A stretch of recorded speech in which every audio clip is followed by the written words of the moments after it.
TikTok မှာ follow 1000 view 1000ပြည့် monetization ဘယ်လိုရှောက် Okay ဂျပန် TikTok ကမှာ monetization ရှောက်ဖို့အတွက် follower တိုင်းကြီး view 100k ပြည့်တဲ့သူတွေအတွက်ကို monetization video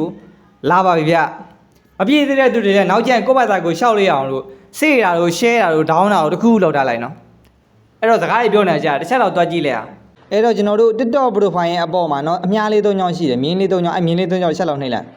ဒီမှာတော့ TikTok studio ဆိုတဲ့ဟာလေးပေါ်လာလိုက်မယ်နော်ပြီးလို့ရှိရင် studio လေးကိုတစ်ချက်လောက်နှိပ်လိုက်ပြီးတော့ဒီမှာကျွန်တော်တို့က monetization ရှောက်မှာဖိတိအတွက်ကြောင့်မို့လို့ creator video program ဆိုတဲ့နေရာလေးကိုတစ်ချက်လောက်နှိပ်လိုက်မယ်နော်တကယ်လို့ follower 1000 view 1000ပြည့်သွားတဲ့သူတွေကတော့ဒီလိုမျိုးအမှန်ကြီးလေးတွေအကုန်လုံးပေါ်နေလိုက်မယ်နော်ပြီးလို့ရှိရင်ကျွန်တော် join ဆိုတာလေးကိုနှိပ်ပြီးလို့ရှိရင်ဒီမှာအမှန်ကြီးလေးပေါ်ပြီးတွေ့လားဒါဆိုကျွန်တော် monetization ရှောက်ပြီးသွားပြီဗျာနော်သူကတော့ချက်ချင်း monetization အောင်တာမရှိဘူးဗျာတချို့ကတော့3ရက်လောက်ကြာတချို့ကကျတော့ချက်ချင်းရတယ်နော်ကျွန်တော်တို့3ရက်အတွင်းအကြောင်းပြန်မယ်တဲ့နော်ပြီးလို့ရှိရင်မြားလေးနဲ့နောက်တစ်ဆင့်ပြထားလိုက်နော်ဒီနေရာမှာကျွန်တော်တို့ passport နဲ့ဖြစ်ဖြစ် ID နဲ့ဖြစ်ဖြစ်ကျွန်တော်တို့ verify လုပ်ရမှာဗျာနော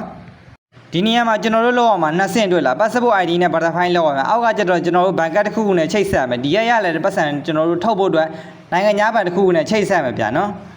်အရင်ဆုံးကျွန်တော်တို့အပေါ်အဆင့်ကို ID ကိုရေးတင်လိုက်မယ်နော် ID ကိုရေးတင်မှာဖြစ်တဲ့ကြောင့်မို့ verify ID ဆိုပြီးမှ verify လေးတွေ့လားအဲ့အနီအောင်လေးကိုတစ်ချက်လောက်နှိပ်လိုက်မယ်နော်ဒီနေရာမှာကျွန်တော်ဘယ်ဟာပဲလုပ်လို့မြားလေးဝိုင်းပြပေးတာမနော် ID တိုင်းလေးပဲလိုက်လုပ်လိုက်လွယ်လေးပဲ ID တင်မယ်ဆိုရင်ကျွန်တော်တို့မှာမှတ်ပုံနဲ့လည်းရတယ်ထောက်ခံစာရွက်တစ်ခုခုနဲ့လည်းရတယ် passport ရင်မောင်းလိုင်စင်နဲ့လည်းရတယ်ကျွန်တော်ကတော့ passport နဲ့တင်ပြမယ်ဆိုတော့ဖြစ်သည့်အတွက်ကြောင့် passport လေးနှိပ်ပြီးတော့နှိပ်လေးတစ်ချက်လောက်နှိပ်လိုက်မယ်နော်ပြီးရင် passport လေးကိုနှိပ်ပြီးတော့ကျွန်တော်တို့အောက်ကအမှန်ကြီးလေးနော်အမှန်ကြီးလေးကိုနှိပ်တစ်ချက်လောက်နှိပ်ပြီးလို့ရှိရင်ကျွန်တော်တို့နှိပ်လေးကိုတစ်ချက်လောက်နှိပ်လိုက်မယ်နော်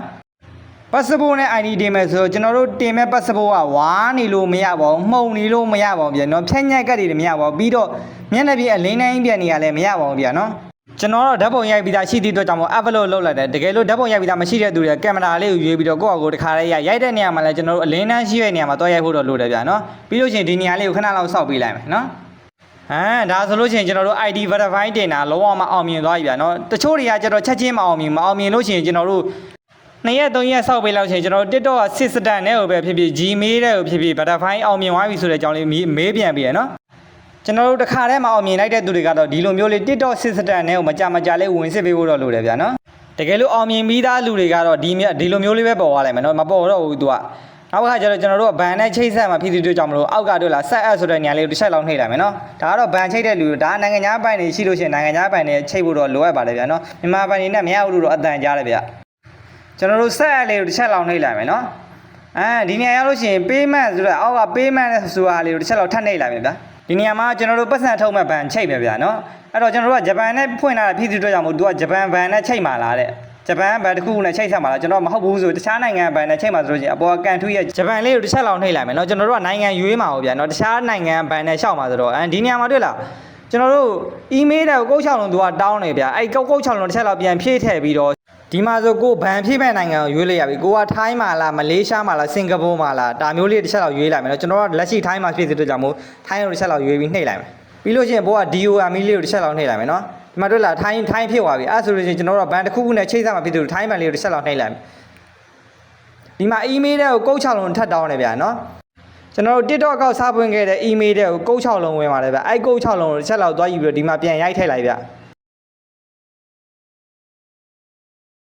ဒီနေရာမှာကျွန်တော်တို့ဘန်ရဲ့အချက်လက်တွေဖြည့်ရမယ်နော်အပေါ်မှာ first name last name အောက်ကဘန်နာမည်အောက်ကကျတော့ဘန်နံပါတ်အောက်ကကျတော့ကိုယ်ဆက်သွယ်လို့ရ email တစ်ခုခုနဲ့ထည့်ပေးလိုက်မယ်နော်ကျွန်တော်ဖြည့်ပေးလိုက်မယ်တစ်ချက်လောက်လိုက်ကြည့်လိုက်မယ်နော်သူကဘန် name ဆိုတာကျွန်တော်တို့ဘာဘန်နဲ့ကာစီကွန်လားဘာဘန်လားညာဘန်လားကျွန်တော်ထိုင်းမှာဖြည့်တဲ့အတွက်ကြောင့်မလို့ကျွန်တော်ထိုင်းကာစီကွန်နဲ့ဖြည့်လိုက်တယ်နော်ပြီးလို့ရှိရင်ကျွန်တော်တို့အောက်ကအနီရောင်စာတန်းလေးနဲ့ပေါ်နေ set boot ဆိုတာလေးကိုတစ်ချက်လောက်နှိပ်လိုက်မယ်နော်ဒီမှာတွေ့လားရသွားပြီအကောင့်နဲ့ချိတ်ဆက်ပြီးသွားပြီဗျဒါဆိုရင်ကျွန်တော်တို့ဗီဒီယိုတွေစတင်ပြီးတော့ပတ်စံစထတင်ပြီးရှာလို့ရပြီဗျာနော်ပြီးလို့ချင်းတစ်ချက်လောက်ပြန်ထွက်လိုက်မယ်နော်monetization အောင်မအောင်ကကျွန်တော်တို့ email တဲ့ကိုလည်းပို့တယ်နော်ပြီးတော့ TikTok ရဲ့ system နဲ့ကိုလည်းပို့တယ်ဗျာသလားပြီးလို့ချင်းကျွန်တော်တို့ back ခလုတ်နဲ့တစ်ချက်လောက်ပြန်ထွက်လိုက်မယ်နော်ပြန်ထွက်ပြီးဆိုလို့ရှိရင်ဒီမှာတွေ့လား0လေးတွေကိုပြူးနေရပဲကျွန်တော်တို့ပတ်စံစတင်ပြီးတော့ရှာလို့ရပါပြီဗျနော်ဗီဒီယိုတင်တိုင်းမှာပတ်စံနေစတင်ပြီးရပါဗျ